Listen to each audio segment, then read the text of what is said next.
विलास शिंदे यांच्या मृत्यूच्या निमित्तानं पोलिसांचे महत्त्वाचे प्रश्न ऐरणीवर आहेत। त्यापैकीच एक आहे पोलिसांची निवासस्थानं। पनवेलमध्ये अशाच एका धोकादायक वसाहतीत पोलीस राहतात। 1990 साली ही वसाहत बांधण्यात आली, मात्र आता या वसाहतीची अवस्था अगदी दयनीय झाली आहे। हॉल आणि किचन एवढ्या अपुऱ्या जागेत पोलिसांची कुटुंब दाटीवाटीने इथं राहतात। एकूण 28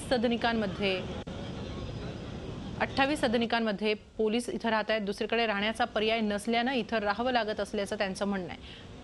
या वसाहतीचा आढावा घेतलाय आमच्या प्रतिनिधी स्वाती नाईक यांनी।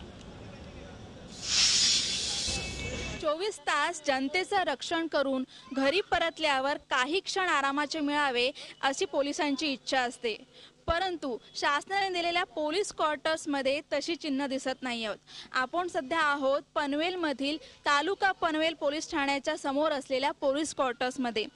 25 वर्षापूर्वी हे पोलीस क्वार्टर्स बांधले गेले, परंतु त्याची अवस्था अगदी दयनीय आहे। ती म्हणजे या पोलीस क्वार्टर्सला मोठमोठे तडे गेलेले आहेत। बऱ्याच पोलीस क्वार्टर्सच्या रूम्समधील प्लास्टर कोसळलेले आहे, छप्पर कोसळलेले आहे आणि ते धोकादायक अवस्था असल्यामुळे तिथे लोक राहत नाहीयेत। या पोलीस वसाहतीतील महिला वर्ग आहे, त्यांच्याशी आपण बातचीत करूया।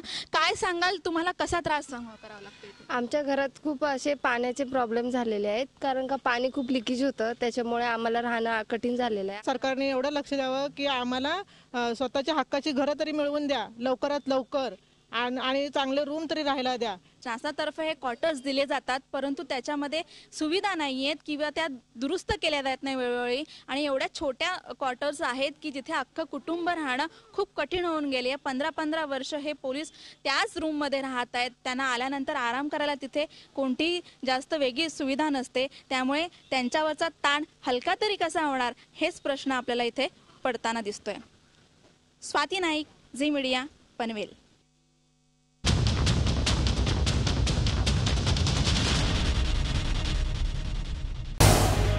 झी 24 तास रहा एक पाऊल पुढे।